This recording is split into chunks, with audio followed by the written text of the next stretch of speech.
अरे आओ आओ बहन, आज तो बड़े दिनों बाद दर्शन दिए हैं। कहाँ रहती हो आजकल? बहन, हम तो घर पर ही रहते हैं। तुम बताओ क्या चल रहा है? और शिवम की शादी के बारे में कुछ सोचा कि नहीं? भाई अभी तो शिवम की इंटर्नशिप चल रही है, उसके बाद उसकी जॉब पक्की हो जाएगी।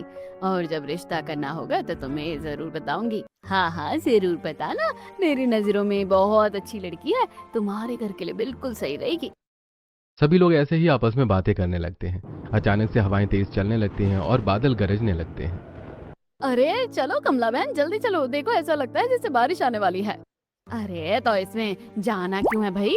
हम घर में ही तो बैठे हैं। वैसे भी सरला की बहू इतने अच्छे पकोड़े बनाती है, बारिश में पकोड़े और सिलबट्टे की चटनी खाकर स्वाद ही आ जाएगा। पूनम की बात सुनकर सब लोग हंसने लगते हैं। हाँ हाँ क्यों नहीं भाई, तुम लोग खाकर जाना, मैं अभी बनवा देती हूँ। अरे नहीं नहीं दादी, हम तो मजाक कर रहे थे। देखो घर पर काम फैला है, चीजें अंदर रखनी होगी, बारिश किसी भी वक्त आ जाएगी। ये कहकर दोनों पड़ोसनें वहां से चली जाती हैं। इधर झमाझम बारिश आने लगती है। बारिश को देखकर नेहा बहुत खुश होती है। हे भगवान, बड़े दिन बाद बारिश आई है। आज तो पहले ही नितिन को फोन करके बोल देती हूँ, कहीं बाहर का प्लान बनाएंगे। वैसे भी बारिश के बाद मौसम इतना रोमांटिक हो जाता है। नेहा काम करती है और बारिश को देखकर बहुत खुश होती है, लेकिन जैसे ही तेज बारिश शुरू होती है, शांति दादी, दिव्या और सरला आपस में बातें करने लगते हैं। अरे भाई, कहाँ है नेहा? कोई उसे बुलाओ। नेहा बहू, जरा पकोड़े तो बना दे, देख कितनी अच्छी बारिश आई है। हाँ भाभी, साथ में सिलबट्टी की चटनी जरूर बनाना। हरी मिर्च की चटनी के साथ ही तो पकोड़े खाने में असली मजा आता है। ये लोग पकौड़े बनवाने का प्लान बना रहे होते हैं। इधर एक एक करके राजेश, नितिन और शिवम भी घर के अंदर आ जाते हैं। अरे भाई, बड़ी अचानक से बारिश आई और वो भी इतनी तेज, हम तो सारे भीग गए। दिव्या बेटा, जरा एक कड़क सी चाय तो बनवा दो मेरे लिए। अरे पापा, मुझे अपना बारिश वाला ब्लॉग शूट करना है, आप भाभी को बोल दो।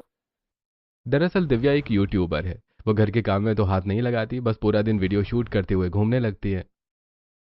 दिव्या आंगन में खड़े होते हुए बाहर बारिश का एक क्लिप लेती है। हेलो गाइस, जैसा कि आप देख सकते हो, आज बारिश आई है और बारिश भी हमारे घर बनेगी गर्मा गर्म टेस्टी पनीर के पकोड़े। दिव्या के ब्लॉग में पनीर पकौड़ों का नाम सुनकर शिवम तुरंत बोलता है, नहीं बिल्कुल नहीं, मुझे तो पनीर पकौड़े पसंद नहीं है, मैं तो ब्रेड पकौड़े खाऊंगा। शिवम को ऐसा बोलते हुए देखकर दिव्या अपना ब्लॉग बंद करती है। क्या भैया, आप भी लाइव कैमरे पर फाइट करने लग जाते हो? आपको जो खाना है अब भाभी को जाकर बोल दो, वो बना देगी।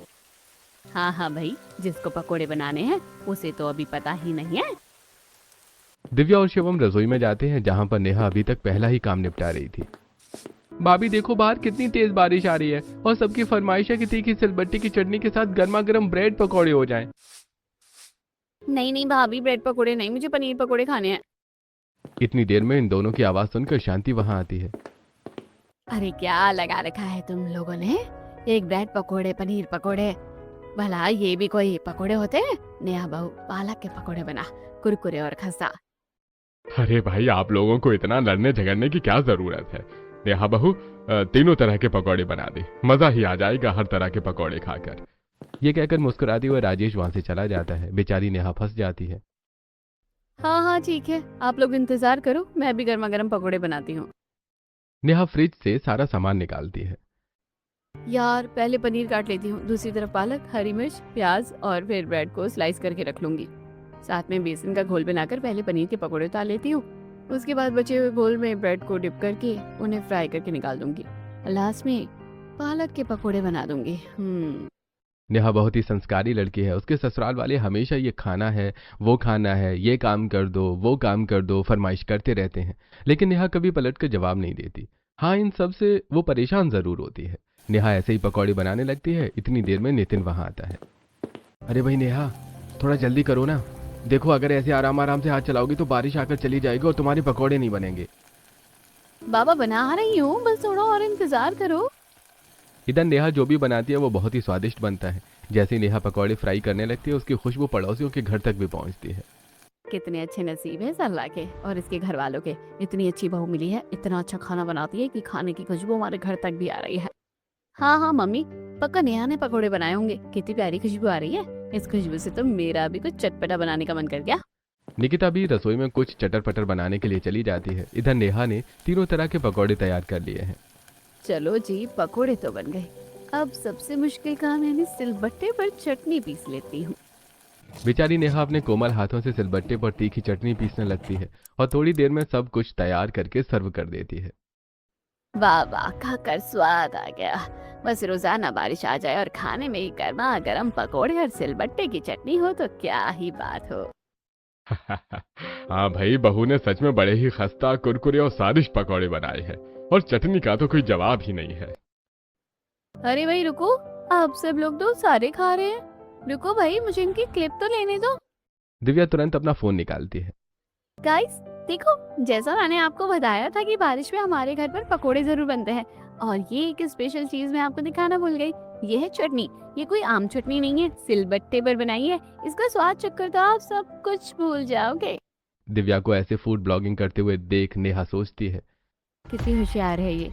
कभी काम में एक हाथ नहीं लगाती और सारा खाना ऐसे बताती है जैसे कि इसने ही बनाया हो। हाँ। सब लोग ऐसे ही तारीफ करते हुए पकौड़ों का आनंद लेते हैं। इधर पकौड़ों की वजह से पूरी रसोई फैल जाती है। अरे यार, कितना काम फैल गया है। एक काम करती हूँ, पहले मैं पकोड़े खा लेती हूँ, बाद में ये काम समेट लूंगी। जैसे ही नेहा पकौड़ी खाने बैठती है तुरंत शांति आवाज लगाती है। अरे नेहा, तेरे पकोड़े की खुशबू की तारीफ पड़ोसन भी कर रही थी बेटा। एक काम कर, थोड़ा थोड़ा पकोड़े पैक करके इनके घर भी पकड़ा दे, वो भी खाकर खुश हो जाएंगे। हे भगवान, इन दादी को खुद भी खाना है और दूसरों को भी खिलाना है। लेकिन मैंने तो बस अपने परिवार के हिसाब से ही थोड़े पकोड़े बनाए थे, पर दादी ने बोला है तो अब क्या करूं। नेहा अपने वाले पकौड़े ही पैक करके दादी को दे देती है। दादी पड़ोसन के घर जाकर उन्हें पकौड़े दे देती हैं और घर वापस आ जाती हैं। इधर नेहा इस फैले हुए काम को समेटने लग जाती है। नेहा भगवान से मन ही मन बात करती है। हे भगवान, मैं कितनी खुश थी कि बारिश आएगी, मैं एंजॉय करूंगी। लेकिन मुझे तो अपनी आंखों से सुकून से बारिश देखना भी नसीब नहीं होता है इस घर में। इससे अच्छा तो कभी बारिश ही ना आए। नेहा बारिश में लोगों को पकौड़े और सिलबट्टे की चटनी से इतना परेशान हो जाती है कि अब वो चाहती ही नहीं कि बारिश आए। ऐसे ही वो अपने कमरे में चली जाती है। ऐसे ही दिन बीतने लगते हैं। एक दिन सब लोग साथ में बैठे होते हैं। अरे शिवम बेटा, अब तो लग गई तुम्हारी जॉब। अब शादी का क्या ख्याल है? रिश्ता पक्का कर दे तुम्हारा। हाँ पापा, जॉब तो लग गई है, बाकी शादी का जैसा आप लोगों को सही लगे। पूनम ने कई बार बोला है उसकी नजरों में एक लड़की है, तो बस मैं उसे ही हाँ करने वाली हूँ। और जब लड़की की फोटो आएगी तो आप सब लोग भी देख लेना। भाई शुभ काम में देरी मत करो। मैं तो कहती हूँ आज ही पूनम को बुलाकर बोल दो, हम जल्द से जल्द बात पक्की करके शादी करना चाहते हैं। घर में शिवम के रिश्ते की बात चलती है। ये सुनकर नेहा बहुत खुश होती है और गाना गाते हुए अपने कमरे में आ जाती है। उसके पीछे नितिन भी होता है। अरे क्या बात है, आज बड़ी खुश नजर आ रही हो। हाँ, तो आपने नहीं सुना? बाहर शिवम के रिश्ते की बात हो रही है और जल्द से जल्द शादी होने वाली है। मतलब घर में मेरी देवरानी आएगी। वैसे तो कोई इस घर में मेरी हेल्प ही नहीं करता, कम से कम वो तो मुझे समझेगी। वही तुम औरतों का मुझे समझ नहीं आता। चलो फाइनली तुम खुश रहना चाहिए। मुझे तो बस इतना ही चाहिए। नितिन अपने काम में लग जाता है। इधर सरला पूनम से बात करती है। पूनम लड़की की फोटो भेजती है। सबको लड़की बहुत पसंद आती है। भाई आप लड़की वालों को बोल दो, हम संडे के दिन जाकर बात पक्की करना चाहते हैं। हाँ हाँ भाई साहब, बिल्कुल मैं बोल दूंगी, वो लोग तो तैयार हैं। ये कहकर पूनम वहां से चली जाती है। वो लड़की वालों से बात करती है। ऐसे ही एक दो दिन बीतते हैं। फाइनली संडे का दिन आता है और सब लोग शिवम का रिश्ता पक्का करने के लिए जाने लगते हैं। गाइस, जैसे कि आपको पता है मेरे बड़े भैया की शादी हो गई है और आज हम अपने छोटे भैया के लिए लड़की देखने जा रहे हैं। और सॉरी बात पक्की करने जा रहे हैं। लड़की तो हमें फोटो में ही पसंद आ गई थी। अरे भाई, इस ब्लॉगर को यहीं छोड़ दो, इसके चक्कर में तो हम लेट हो जाएंगे। राजेश की बात सुनकर सब लोग हंसने लगते हैं और सब जल्दी जल्दी कार में बैठकर निशा के घर पहुंच जाते हैं। देखो भाई साहब, हमें तो आपकी बेटी पसंद है। हम जल्द से जल्द शादी करना चाहते हैं। हाँ हाँ, हमें भी लड़का पसंद है और जल्दी शादी में हमें भी कोई एतराज नहीं है। इस तरह सब लोग मिलकर बात पक्की करते हैं। निशा बेटा, सबका मुंह मीठा तो कराओ। निशा रसोई में जाकर रसमलाई लेकर आती है। अरे भाई, रसमलाई तो बहुत ही अच्छी बनी हुई है। कहाँ से मंगवाई है आपने? भाई साहब, हमें कुछ भी बाहर से मंगाने की जरूरत नहीं पड़ती। हमारी बेटी ने मास्टर शेफ का कोर्स किया हुआ है। ये सुनकर तो पूरा परिवार खुश हो जाता है। अरे चलो, ये तो बहुत अच्छा हो गया। हमारे परिवार को खाने का शौक है और निशा को बनाने का। भाभी, आप कहीं पर जॉब करोगी या बस ऐसे ही? नहीं, मुझे तो खाना बनाना पसंद है। कॉलेज के बाद में थोड़ी फ्री थी तो मैंने मास्टर शेफ का कोर्स कर लिया। ये सुनकर सब लोग खुश होते हैं और इस तरह शादी की बात पक्की करके अपने घर आ जाते हैं। ऐसे दिन बीतने लगते हैं। फाइनली आज शिवम की शादी है।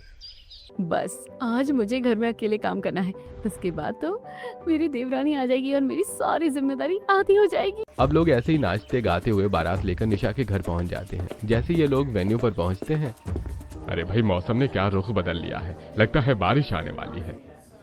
बारिश आ जाए तो और अच्छा है। देखो खाने से कितनी अच्छी खुशबू आ रही है। बाहर हल्की हल्की बारिश होने लगती है। इधर पूरा ससुराल खाने के लिए पहुंचता है। माँ जी, आपके लिए क्या क्या लेकर आऊं खाने में? अरे भाई, बारिश हो रही है, बारिश में तो बस पकोड़े ही खाएंगे, ये भी कोई पूछने वाली बात है? हाँ हाँ बिल्कुल, दादी सही कह रही है। वैसे भी यहाँ तो 4-5 तरह के पकौड़े बने हुए हैं। शांति के पूरे परिवार को वैसे भी बारिश में पकौड़े खाना बहुत पसंद होता है और अब तो ये लोग बारात लेकर आए हैं। साथ में बारिश आ जाती है, यानी सोने पर सुहागा हो जाता है। पूरा ससुराल अपनी अपनी प्लेट में तरह तरह के पकौड़े और हरी चटनी लेता है। इन्हें देखकर निशा की सहेली हंसने लगती है और उसके पास जाकर कहती है, निशा यार, कैसे लोग हैं तेरे ससुराल वाले? तरह तरह का खाना रखा हुआ है, लेकिन सबने अपनी प्लेट पर बस पकोड़ों से भरी हुई है। वही लगता है इन्हें पकोड़े ज्यादा पसंद है, ऊपर से बारिश भी हो रही है। हाँ भाई, ऐसा ही हो सकता है, बारिश में कुछ लोगों को पकोड़े खाना ज्यादा अच्छा लगता है। रविता ऐसे ही निशा के साथ हंसी मजाक करती है। थोड़ी देर बाद सब लोग खाना खा लेते हैं। निशा स्टेज पर आती है। इन लोगों की वरमाला होती है और इस तरह फेरे होकर विदाई हो जाती है। अब नेहा अपनी देवरानी का गृह प्रवेश करा रही है। मीशा, कलश गिराकर घर में गृह प्रवेश करो। सच में तुम्हारे आने से सबसे ज्यादा इस घर में खुश मैं हूँ। नेहा की बात सुनकर निशा मन में सोचने लगती है, यार, मैंने तो सुना था जेठानी अच्छी नहीं होती, लेकिन ये तो मेरे आने से बहुत खुश है। यार क्या सोचने लगी? कलश गिराओ? मैं तो पहले ही खड़े खड़े बहुत थक गया हूँ, ऊपर से तुम लेट कर रही हो। शिवम की बात सुनकर सब लोग हंसने लगते हैं। इस तरह निशा का गृह प्रवेश होता है। दिव्या बेटा, निशा को उसके कमरे तक छोड़ा। देख, हम भी बहुत थक गए हैं, बाकी की रस्में सुबह करेंगे। दिव्या निशा को उसके कमरे तक छोड़कर आती है और अब सब लोग अपने अपने कमरे में जाकर सो जाते हैं। अगली सुबह निशा नहा धोकर अपनी पहली रसोई के लिए तैयार होती है। इधर नेहा अभी तक सो रही है। सरला जाकर दरवाजा खटखटा देती है। नेहा बहू, जल्दी से उठ जा। अरे क्या सोचेगी निशा की आते ही सारा काम उसके कंधों पर आ गया। नेहा आज अपने सारे अलार्म बंद करके सोई थी। वो हड़बड़ा कर उठती है। अरे यार, सही कह रही है मम्मी, मुझे एक अच्छी जेठानी बनना है, ना कि बुरी। चलो जल्दी से तैयार हो जाती हूँ। इधर नेहा फटाफट नहाकर तैयार होती है। दूसरी तरफ निशा भाभी, आज तो आपकी पहली रसोई है, मेरे लिए तो आप मलाई चाप और लच्छा पराठा बनाना। अरे कौन खाता है मलाई चाप? हमें तो शाही पनीर और चावल खाने हैं और साथ में रुमाली रोटी। अरे भाई, मेरे तो दोनों फेवरेट है, तुम दोनों ही बना लेना। थोड़ा रायता और मिक्स वेज भी बना लेना। इन लोगों की अलग अलग फरमाइश सुनकर निशा का सिर चकराने लगता है। वो रसोई में आकर खड़ी होती है और सोचने लगती है। यार क्या बनाऊं, कहाँ से शुरू करूं? इतनी देर में वहां नेहा आ जाती है। सॉरी यार, आज उठने में थोड़ा लेट हो गया। शादी की थकान होती है ना बहुत, तो नींद ज्यादा आ गई। कोई बात नहीं जेठानी जी। अरे तुम इतना सोच विचार क्या कर रही हो? क्या बनाना है? सबने अलग अलग बताया, मलाई चाप, शाही पनीर, चावल, रुमाली रोटी, मिक्स वेज, रायता। अरे बस बस भाई, नाम मत बताओ, जल्दी से बनाने लग जाओ। पूरा परिवार ही भूखा खड़ा है और मजा ले दोनों माँ बेटी रसोई में आकर एक हाथ हिला दे। निशा को कुछ समझ नहीं आता। वो चुपचाप नेहा की बातें सुनती है और इस तरह दोनों देवरानी जेठानी मिलकर खाना बनाने लगती हैं। लगभग 4 घंटे की मेहनत के बाद खाना बनकर तैयार होता है। फाइनली इन सब की फरमाइशों का खाना बनकर तैयार हो गया। फटाफट खाना शुरू कर देते हैं। नेहा और निशा मिलकर डाइनिंग टेबल पर सारा खाना लगाती हैं। सब लोग खाना खाना शुरू करते हैं। अरे मानना पड़ेगा छोटी बहू, तेरे हाथों में स्वाद है। हाँ सच में, शुक्र है भगवान का, हमारी दोनों बहुएं भी खाना बनाने में माहिर है। अरे भाई रुको, तुम क्या खाना खाने लग जाते हो? अरे भाई रुको, तुम क्या खाना खाने में टूट पड़ते हो? मुझे वीडियो क्लिप तो रिकॉर्ड करने दिया करो। दिव्या भी अपना फोन निकालती है। गाइस देखो, आज मेरी भाभी की पहली रसोई है एंड गेस व्हाट, इन्होंने इतना सारा खाना बनाया है। दिव्या फिर से शुरू हो जाती है। उसे देखकर सब लोग बोर होने लगते हैं। तभी नितिन कहता है, अगर तुम्हारा हो गया हो तो हम खाना खा लें। इतनी देर में पूनम और कमला भी वहां आ जाती है। क्या बात है, आज तो अलग अलग पकवान बने हैं आप लोगों के घर में। खुशबू भी कितनी अच्छी आ रही है। अरे बहन आओ आओ, बिल्कुल सही टाइम पर आई हो। आज हमारी छोटी बहू की पहली रसोई है ना। नेहा बहू, जरा 2 प्लेट इनके लिए भी लगा दो। हर बार की तरह दादी दूसरों को भी खाना खिलाने का ऑर्डर दे देती हैं। नेहा गुनगुनाती हुई रसोई में आती है। ये दादी अम्मा कभी भी कहने से पहले ये नहीं सोचती कि घर में खाना बचा हुआ है या नहीं, तो सीधा बोल देती है। नेहा रसोई में आकर बचा हुआ खाना 2 प्लेट में लगा देती है, पड़ोसनों को सर्व कर देती है। सभी लोग खाना खाते हैं और बहुत तारीफ भी करते हैं। ऐसे ही दिन बीतने लगते हैं और एक दिन, नेहा क्या हुआ तुम्हें? तुम थकी थकी सी क्यों लग रही हो? तुम्हारी तबीयत तो ठीक है ना? पता नहीं 2 दिन से इतनी ज्यादा थकान महसूस हो रही है और चक्कर भी आ रहे हैं, ना कुछ खाने का मन कर रहा है। अच्छा तो तुम्हें पहले बताना चाहिए था। रुको मैं अभी तुम्हें डॉक्टर को लेकर चलता हूँ। नितिन नेहा को डॉक्टर के पास ले जाने लगता है, लेकिन अचानक से नेहा को चक्कर आ जाते हैं और वो नितिन की बाहों में गिर पड़ती है। पूरा परिवार वहां इकट्ठा हो जाता है। अरे क्या हुआ बहू को? डॉक्टर को बुलाओ, लगता है हमारे घर में खुशखबरी आने वाली है। ये सुनकर पूरा परिवार खुशी से झूम उठता है। नितिन जल्दी जल्दी डॉक्टर को बुलाता है। डॉक्टर नंदिनी नेहा को देखती है। मुबारक हो शांति जी, आप दादी बनने वाली हैं। थैंक यू डॉक्टर, आपको नहीं पता आपने कितनी अच्छी खबर सुनाई है। वैसे नेहा ठीक तो है ना? हाँ ये ठीक है, लेकिन थोड़ी कमजोर है, इनको थोड़ा बेड रेस्ट की जरूरत है और आप इनके खाने पीने का ध्यान रखना और इनसे काम कम करवाना। हाँ हाँ बिल्कुल, हम अपनी बहू का ज्यादा ध्यान रखेंगे। नितिन डॉक्टर को बाहर तक छोड़कर आता है और पूरा परिवार बहुत खुश होता है। निशा सबका मुंह मीठा कराती है। लो भाई, सब मुंह मीठा करो। हमारी छोटी बहू के पैर तो बहुत ही शुभ है, इसके घर में आते ही एक बड़ी खुशखबरी आ गई। हाँ हाँ भाई, जल्दी दिव्या मेरा बटुआ लेकर आ, मैं अभी बहू की नजर उतारती हूँ। शांति दोनों बहुओं की नजर उतारती है। राजेश, ये पैसे गरीबों में बांट देना या फिर मंदिर में चढ़ा देना। पूरे परिवार में खुशियां छा जाती हैं। ऐसे ही दिन बीतने लगते हैं। निशा नेहा का बहुत ख्याल रखती है। पूरा परिवार अब उसे ज्यादा काम नहीं करने देता। एक दिन बारिश आती है। अरे वाह, देखो कितनी अच्छी बारिश आ रही है। शिवम, बारिश तो मुझे भी पसंद है और हमारी शादी के बाद ये मेरी पहली बारिश है। चलो ना छत पर चलते हैं, हम बारिश में झूमेंगे। मुझे तुम्हारे साथ कपल डांस करना है और वो रोमांटिक मोमेंट कैप्चर करना है। हाँ हाँ बाबा कर लेना, मैंने कब मना किया है। वैसे भी आज तो छुट्टी है।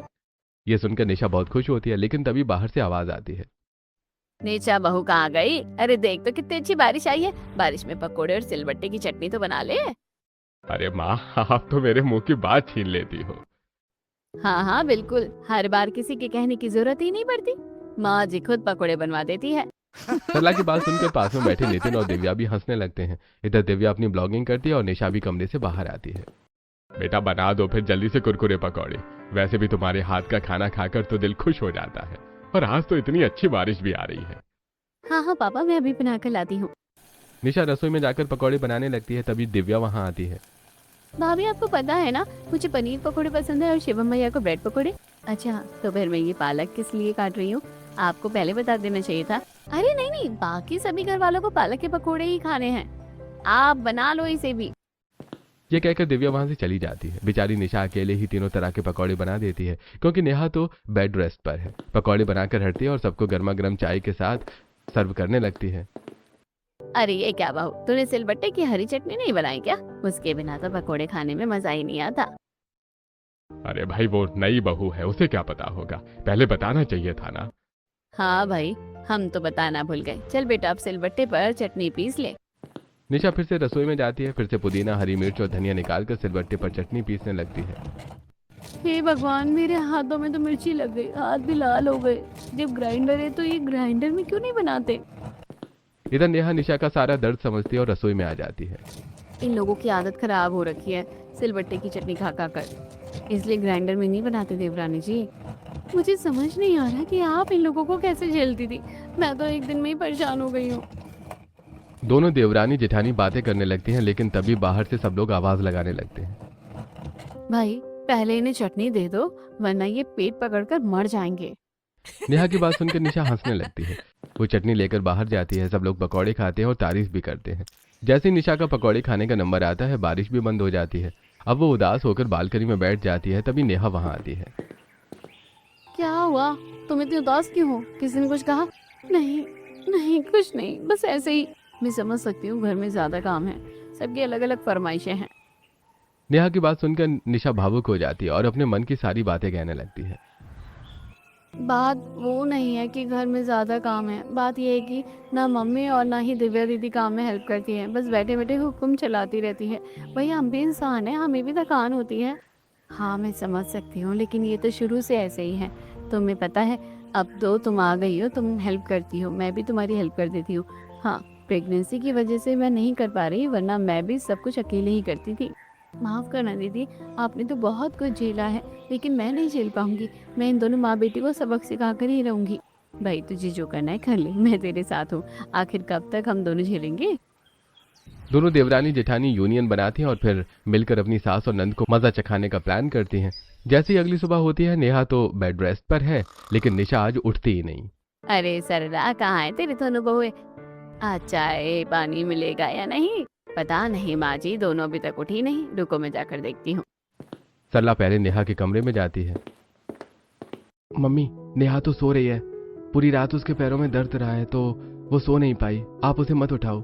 नितिन की बात सुनकर सरला नेहा को नहीं उठाती और निशा के कमरे में जाती है। शिवम बाथरूम में होता है, दरवाजा खुला हुआ है। अरे शिवम, ये निशा अभी तक सो क्यों रही है? अरे घर का काम नहीं करना है क्या? मम्मी, पता नहीं इसके सिर में दर्द हो रहा है, शायद हल्का सा बुखार भी है। ये सुनकर सरला परेशान हो जाती है। वो बाहर आकर बैठ जाती है। क्या हुआ भाई, उठेंगी नहीं क्या आज तेरी दोनों बहुए? उन दोनों की तबीयत खराब है। अरे तो भाई तुम बना लो चाय नाश्ता, क्या घर से भूखा ही निकालोगी हमें? मम्मी सच में बहुत भूख लगी है। टाइम तो देखो 9 बजे है और अभी तक हमने चाय तक नहीं पी। दोनों बहुओं की तबीयत खराब होने की वजह से मजबूरी में सरला को ही रसोई में जाकर चाय बनानी पड़ती है और वो खाली चाय ही सबको परोस देती है। अरे भाग्यवान इसके साथ कुछ बना तो लेती, सुबह सुबह खाली चाय पकड़ा दी। अरे भाई पी लो आराम से, जब उठेगी तब भी बना देगी कुछ। ऐसे ही सब लोग चाय पीते हैं। नितिन और शिवम ऑफिस के लिए निकल जाते हैं। ऐसी दोपहर हो जाती है। निशा उठती है और सबके लिए खिचड़ी बना देती है, लेकिन ससुराल ठहरा चटपटा खाने वाला, इन्हें खिचड़ी पसंद नहीं आती। अरे बेटा, तुम बीमार हो तो क्या हम भी बीमार हैं? हमसे नहीं खाई जाएगी खिचड़ी, हमारे लिए तो कुछ और ही बना देती। नहीं दादी, मेरी बिल्कुल भी हिम्मत नहीं हो रही। आज मेरी तबीयत खराब है। मैं एक काम करती हूँ, बाहर से खाना ऑर्डर कर देती हूँ। हाँ हाँ, बाहर से करते, मुझसे भी नहीं बनेगा। निशा सबके लिए बाहर से खाना ऑर्डर कर देती है। सब लोग ऐसे ही खाना खाते हैं और ऐसे ही 1-2 दिन बीत जाते हैं। अब रोजाना निशा ऐसे ही काम न करने के बहाने बनाने लगती है। एक दिन निशा अपने कमरे में बैठी होती है। अरे निशा, देखो बाहर कितना अच्छा मौसम हो रहा है, चलो बालकनी में चलते हैं। निशा बाहर देखती है और मन में सोचने लगती है। मतलब थोड़ी देर में बारिश आने वाली है और अगर बारिश आ गई तो ये लोग पकोड़ों की फरमाइश करेंगे। एक काम करती हूँ, पहले ही बहाना बना देती हूँ। क्या हुआ, किस सोच में पड़ गई तुम? कुछ पूछ रहा हूं मैं तुमसे। शिवम नहीं यार, तुम जाओ। पता नहीं काफी दिन से मेरी कमर में बहुत तेज दर्द हो रहा है। अरे तो तुम्हें बताना चाहिए था ना, मैं तुम्हें डॉक्टर के लिए चलता हूँ। पर अभी तो मौसम खराब हो रहा है, हम बाद में चले जाएंगे। ये कहकर निशा आराम करने लगती है और शिवम बाहर चला जाता है। वाह, बारिश आने वाली है, पहले ही चटपटा खाने का मन कर रहा है। हाँ हाँ, बारिश तो आ ही जाएगी, लेकिन पकोड़े बनाने की तैयारी तो करो। हाँ हाँ बिल्कुल, रुको मैं अभी निशा बहू को बोल कर आती हूँ। सरला जैसे ही कमरे में जाती है, निशा पहले से ही एक हल्का सा कंबल ओढ़ कर लेटी हुई होती है। निशा बहू, क्या हुआ तुझे? तू ऐसे कैसे लेट रही है? मम्मी, मेरी कमर में बहुत दर्द हो रहा है। शिवम बोल रहे हैं कि अभी मौसम खराब है, बाद में डॉक्टर के पास जाएंगे। अच्छा चल ठीक है, तो फिर आराम कर। ये कहकर सरला बाहर आ जाती है। क्या हुआ भाई, ऐसा मुंह क्यों लटका कर आ रही हो? भाई नेहा से तो ज्यादा देर खड़ा नहीं हुआ जाएगा और निशा की कमर में दर्द है, तो आज पकोड़े रहने देते हैं। नहीं नहीं भाई, मुझे तो पकोड़े खाने हैं। बहू तो नहीं बना पाएगी। चल दिव्या, मेरी मदद करना। दादी के आगे भला किसकी चल सकती थी। दोनों माँ बेटी को रसोई में जाकर पकौड़े बनाने पड़ते हैं। जब से नितिन की शादी हुई है, मैंने रसोई का काम ही नहीं किया। अब तो मैं काम करना ही भूल गई। और मम्मी, मैं तो बस व्लॉग में बता सकती हूँ कि क्या बना है। सच में कैसे बनता है मुझे नहीं पता। हाँ हाँ ठीक है, जल्दी से सारी सब्जियां निकाल, अपने अपने हिस्से की काट दे। तब तक मैं बेसन का घोल बनाती हूँ। दोनों माँ बेटी कमर कसकर पकौड़े बनाने लगती हैं। इधर सरला पकौड़े उतारती है। दिव्या, तो सिलबट्टे पर चटनी बना दे, वरना पकोड़े ठंडे हो जाएंगे। दिव्या सिलबट्टे पर चटनी बनाने लगती है, लेकिन जैसे ही उसके हाथों में मिर्च लगती है, उसका हाथ उसकी आंख में भी लग जाता है। मम्मी, मिर्च लग गई है मेरे हाथों पर, जल गए मेरे हाथ, मेरी आंख में भी लग गई है। हाय भगवान, मेरी बच्ची, चल ठंडे पानी से धो ले। अरे भाई, जब हमारे घर में ग्राइंडर है तो आप लोग सिलबट्टे की चटनी क्यों पीसते हो? दिव्या को ऐसे रोता हुआ देखकर सरला समझ जाती है। आज हमें काम करना पड़ा तो हमें समझ आया कि सच में ये काम करना कितना मुश्किल है। वैसे तो हम सब बोल देते हैं। सरला दिव्या को बाहर बिठाकर आती है, उसके हाथ में बर्फ देती है। सरला दिव्या के हाथों और आंख पर बर्फ की सिकाई करती है। इधर सरला सबको पकौड़े सर्व कर देती है। अरे सला, तूने चटनी तो बनाई ही नहीं। माँ जी, आपको दिख नहीं रहा सिलबट्टे पर चटनी पीसने की वजह से दिव्या को कितनी जलन हो रही है। अगर मैं पीसूंगी तो मेरे साथ भी यही होगा। अच्छा, हमारी दोनों बहुएं तो बड़ी आराम से पीस लेती थी, उन्होंने तो कभी शिकायत नहीं की। वही तो मैं सोच रही हूँ कि इन दोनों ने आज तक कभी कुछ कहा क्यों नहीं। इसलिए क्योंकि तुम लोग मना करने के बाद भी उनसे जबरदस्ती बनवाते थे। राजेश की बात सुनकर सरला और शांति दोनों की नजरें नीची हो जाती हैं। इधर दोनों बहुएं भी वहां आ जाती हैं। बेटा मुझे माफ कर दो, मैंने कभी तुम्हारी प्रॉब्लम को समझने की कोशिश नहीं की। हाँ, और हमेशा मैंने भी तुम्हें हुक्म दिया। आज दिव्या के हाथ जल रहे हैं तब हमें महसूस हुआ कि तुम लोगों को भी तो सिलबट्टे की चटनी पीसने में परेशानी होती होगी। इनकी बातें सुनकर दोनों बहुएं भी बहुत खुश हो जाती हैं। हाँ दादी, जलन तो होती ही थी, लेकिन अब अच्छा लग रहा है। फाइनली हमारे बिना कुछ कहे ही आप लोग समझ गए। हाँ सच में, हम बस यही चाहते थे कि आप लोग खुद से समझ जाए। देर आए दुरुस्त आए। नेहा की बात सुनकर सब लोग हंसने लगते हैं। अरे भाई चलो, अब सब तो छोड़ो। देखो, हर बार तो तुम दोनों पकौड़े बनाती थी, लेकिन आज तुम्हें अपनी सास के हाथों के पकौड़े खाने को मिले हैं। पर चटनी चटनी आज से ग्राइंडर में पीसना। ये सुनकर दोनों बहुएं खुश हो जाती हैं। निशा फटाक से रसोई घर में जाती है और ग्राइंडर में लाल मिर्च, हरी मिर्च, धनिया और पुदीने की तीखी चटनी पीस लाती है। सब लोग बारिश में पकौड़े का आनंद लेते हैं। निशा बहू, आज मौसम ठीक हो गया है, जाओ तुम दवाई ले आओ। शांति की बात सुनकर निशा चुप हो जाती है। दरअसल दादी मैं ठीक हूँ, काम से बचने के लिए और आप लोगों को ये समझाने के लिए मैंने झूठ बोला था। निशा की बात सुनकर एक पल के लिए सब लोग चुप हो जाते हैं, लेकिन तभी शांति कहती है, बेटा सच में हमें बहुत शर्मिंदगी हो रही है कि हमें इतनी छोटी सी बात समझाने के लिए तुम लोगों को ये सब करना पड़ा, लेकिन आगे से हम ध्यान रखेंगे। हाँ हाँ बिल्कुल, हम याद रखेंगे कि हमारी बहुओं को हमारी वजह से ज्यादा दिक्कत ना हो। ये सुनकर नेहा बहुत खुश होती है। वो अपनी सास और दादी सास को गले लगा लेती है। भाभी, अब मैं भी केवल वीडियो नहीं बनाऊंगी बल्कि खाना बनाकर भी लोगों को दिखाऊंगी और आपकी मदद भी करूंगी। दिव्या की बात सुनकर सब लोग हंसने लगते हैं। अब दोनों बहुओं को अकेले काम नहीं करना पड़ता है। ऐसे ही पूरा परिवार खुशी से रहने लगता है।